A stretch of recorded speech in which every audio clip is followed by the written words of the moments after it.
बिस्मिल्लाहिर्रहमानिर्रहीम। अस्सलामु अलैकुम वरहमतुल्लाहि वबरकातुहू।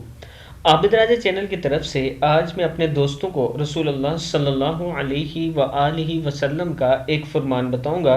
उससे पहले मैं अपने तमाम दोस्तों से गुजारिश करूंगा कि इस वीडियो को आपने आगे ज़रूर शेयर करना है। तो शुरू करते हैं। बिस्मिल्लाहिर्रहमानिर्रहीम।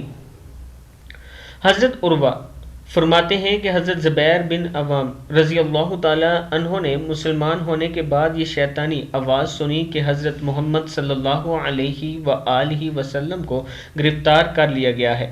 इस वक्त हज़रत ज़ुबैर की उम्र 12 साल थी। ये सुनते ही इन्होंने अपनी तलवार निकाली और हुज़ूर अकरम सल्लल्लाहु अलैहि व आलिहि वसल्लम की तलाश में गलियों में भागने लगी।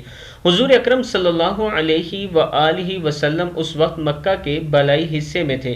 ये वहाँ हाथ में तलवार लिए हुए हुजूर की खिदमत में पहुँच गए।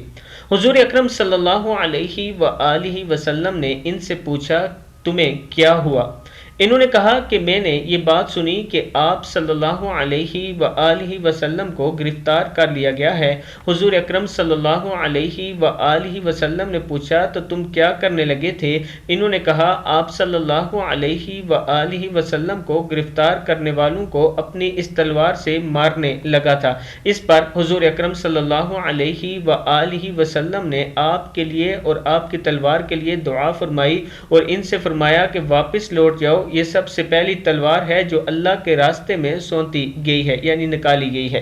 मैं अपने दोस्तों से गुजारिश करूंगा कि एक मरतबा दुरूद शरीफ पढ़ें और इस वीडियो को आगे ज़रूर शेयर करें। किताब का हवाला ये नीचे मौजूद है, ये भी देख लें। और ये था इश्क सहाबा, सहाबाए कराम का अपने प्यारे नबी आका सल्लल्लाहु अलैहि व आलिहि वसल्लम से इश्क। मैं अपने दोस्तों से गुजारिश करूंगा कि अहले बैत और सहाबा दोनों की इज़्ज़त अपने दिल में, दोनों का एहतराम अपने दिल में रखा करें। ये दोनों हमारे ईमान का हिस्सा हैं। अगर किसी एक के साथ भी हम बुग़्ज़ रखेंगे तो कल नबी अकरम सल्लल्लाहु अलैहि व आलिहि वसल्लम का सामना नहीं कर सकेंगे। अस्सलामु अलैकुम व रहमतुल्लाहि व बरकातुहू।